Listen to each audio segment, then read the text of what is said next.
একটি ছোট গ্রামে থাকত অসিত নামের এক গরিব কৃষক। সে প্রতিদিন অন্যের জমিতে কাজ করে পেট চালাত। একদিন সকালে অসিত বলল, আজ একটু আগে বের হব, মালিক বলেছিল নতুন জমিতে কাজ আছে।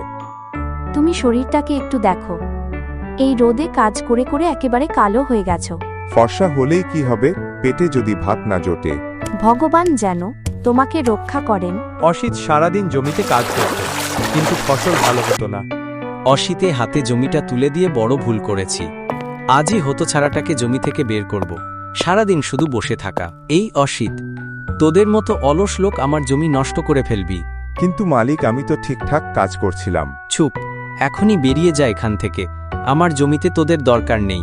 তার মালিক তাকে কাজ থেকে বের করে দিল। সেই সোজা বাড়ির দিকে রওনা দিল। তিসা আর মনে হয় বাঁচতে পারবো না। মালিক আজ আমাকে কাজ থেকে বের করে দিচ্ছে। এখন কি করব? কাজ না করলে খাবো কি? এই অপমান তোমার শক্তিতে বদলে দাও। কাল তুমি জঙ্গলে গিয়ে কাঠ কেটে সেগুলো বিক্রি করে সংসার চালাবে। শোনো, কোনো কাজ ছোট নয়। অসিত সকাল হতেই জঙ্গলে যায় কাঠ আনার জন্য। তখন সে একটা গাছ দেখতে পায়। এই গাছটা কেমন যেন অদ্ভুত, নিচে কি ফাঁকা। এই রকম গাছ আমি আগে কোথাও দেখিনি। দেখে মনে হচ্ছে ভেতরে অনেক বড় একটা গুহা আছে।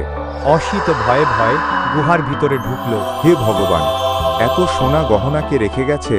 এগুলো দেখে সোনার সিন্দুকটা হাতে নিয়ে বাড়ির দিকে রওনা দিল। তিসা, আর চিন্তা করতে হবে না।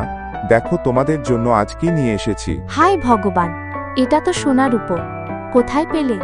এগুলো চুরি করেছ নাকি তুমি? হায় কপাল আমার। জঙ্গলের ভেতর এক পুরনো গুহার ভেতর পেয়েছি। গুপ্তধনের খবর পেয়ে জমিদার বাবু অসিতের বাড়িতে আসে।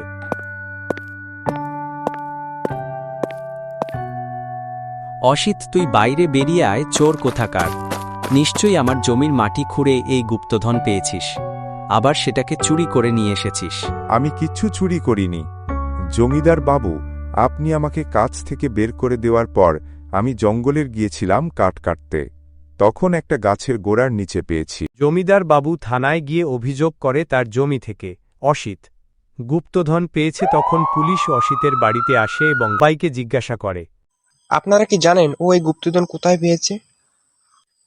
হ্যাঁ, আমরা জানি ও এই গুপ্তধনটি পেয়েছে। তারপর ও আমাদেরকে নিয়ে দেখিয়েছে। আমরা গাছের গোড়ায় গিয়ে মুখের ভিতর দেখে এসেছি ও কোনখানে গুপ্তধন পেয়েছে। তাহলে তো ঠিক হয়ে গেল।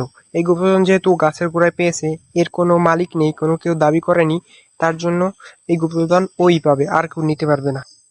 কিছুদিন পর তারা বড় একটি বাড়ি করল এবং সুখে শান্তিতে বসবাস করতে লাগলো।